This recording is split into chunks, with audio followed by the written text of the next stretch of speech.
Hello, my name is Christa Carmen. I am a resident of Westerly, Rhode Island.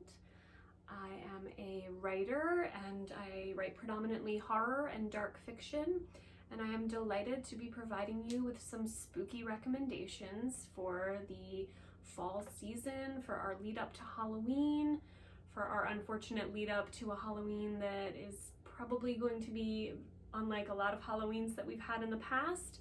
So if you are spending more time indoors and not at fun Halloween costume parties and horror movie premieres and other exciting events like that, then hopefully at least you can enjoy some of the offerings of this Halloween season. So yes, I'm delighted to be providing these recommendations for the United Theater, and I'm gonna start with, I'll start with film and television. I know probably a lot of people are talking about The Haunting of Bly Manor. It's the second installment in the Haunting anthology series. The first was The Haunting of Hill House.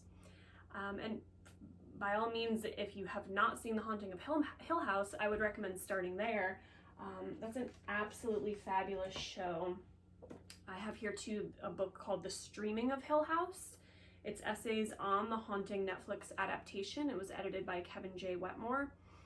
And I do have a small contribution to this book, just a very small essay about the show.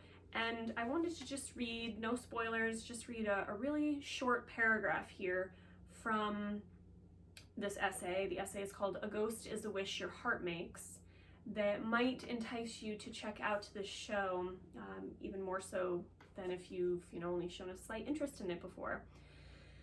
So, who hasn't wished for the past to have played out differently than it had? Who among us hasn't sought to escape their troubles, to extend a happy present forever into the future, or to keep those they love close, free from harm and from the darkness of the world? Who hasn't pressed their eyes closed tighter rather than lose the thread of a delicious daydream, or attempted to erect impossible barriers around a loved one to save them from themselves? Ghosts can indeed be a lot of things: memories, daydreams, secrets, grief, anger, guilt. They are these things to all of us in different measures at different times. But if the Haunting of Hill House series taught me anything, it is that the ghosts that are wishes are the strongest ghosts of all. They are the ghosts that are projected from your heart. The chains that they rattle are the chains you have forged with your love. Now, that might not seem like it's going to make for a spooky tale, and Mike Flanagan, the director of Haunting of Hill House and Haunting of Bly Manor, he has been accused of being a lover of happy endings, and some of his endings have been a little light for more hardcore horror lovers. I really like, I talk about the chains being forged with your love. I like his work so much because it deals with human connection, and I always find that the most horrific horror, or the horror that strikes a chord with me the most, is horror that stems from real human connection, and it's those stories that are most interesting to me because they're the ones that we relate to the most. So yes, The Haunting of Hill House is a great place to start, and The Haunting of Bly Manor, another show that deals unbelievably well with human connection and how love stories can become ghost stories. And it's incredibly gothic, and as you will see from the rest of my recommendations, there's a bit of a gothic theme going on to what I've been reading and watching and consuming. So that's The Haunting of Hill House and The Haunting of Bly Manor. I can't recommend Mike Flanagan as a director enough. Hush is a great horror film. Ouija, Origin of Evil. A lot of times if you see something that looks like a sequel, you might not be super interested. One, because maybe you haven't seen the first installment, and two, because sometimes sequels aren't quite as good. But Ouija, Origin of Evil is phenomenal. Oculus is a great film. Before I Wake is more of a dark fantasy, but also great. What else? I'm missing a couple. Gerald's Game and Dr. Sleep. Those are two of Mike Flanagan's Stephen King adaptations. So definitely, if you haven't checked out his work, you can't really go wrong with any of his films or television series. So moving on from film and television, I have a number of books here. I have a really cool book. I don't know if anyone's heard of blackout poetry. It's when an author, an artist, poet takes work that they like, or I mean, it could be anything from a magazine article to a novel, a short story, and they take a page of that work or a chapter, or however long they want it to be, and they artistically block out certain parts of the text in order to create their own work from the text. Poetry, blackout poetry, so it's usually a poem that they're creating. And yeah, it's really cool and visually stunning and fun to read. And this one in particular, it's called A Complex Accident of Life by Jessica McHugh, and it's blackout poetry inspired by Mary Shelley's Frankenstein. So super gothic and super fun for the Halloween season. It's 52 pieces of gothic blackout poetry exploring the intense passion, enigmatic nature, and transformative pleasure of life, viewed through the kaleidoscopic lens of a female horror artist. And Jessica McHugh is a wonderful horror writer. I'm more recommending artists and authors than maybe just one individual work. She has a number of short story collections and novels out. She actually wrote the foreword for my short story collection, Something Borrowed, Something Blood-Soaked. And this is a really cool, fun book to work your way through, and you don't have to consume it all in one sitting. You can just sort of pick it up and read a quick, dark fairy tale inspired poem. Dark fairy tale, dark gothic masterpiece that we would call Frankenstein. Of course, if you haven't read the original Frankenstein, you could totally start there and then work your way into this book of blackout poetry. Next up, another gothic tale, Mexican Gothic. This is by Silvia Moreno Garcia. She's also the author of Gods of Jade and Shadow. She's an incredibly atmospheric and lyrical writer, and this book is truly stunning.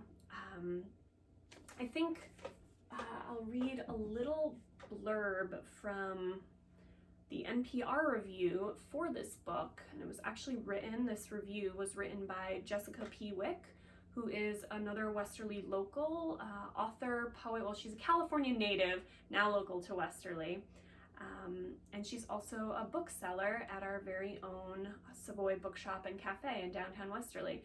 So if you listen to this review by Jess and you listen to my recommendations and you pick up Mexican Gothic, you can get a copy of it at the Savoy. So Jess says, Silvia Moreno Garcia's Mexican Gothic is a thoroughly enjoyable, thought-provoking novel. I want to discuss it around tea, preferably while in the mountains, preferably somewhere well lit. I remember placing my bookmark in the book and thinking I should not have read this before bed. I was afraid of what I might dream. So that's just a little teaser to get you excited for this novel. And I love a good gothic novel, short story at any time of the year, but there's something about, we haven't seen as much of it this year because the weather has been so gorgeous. I'm looking out my window right now at the nice sunny weather.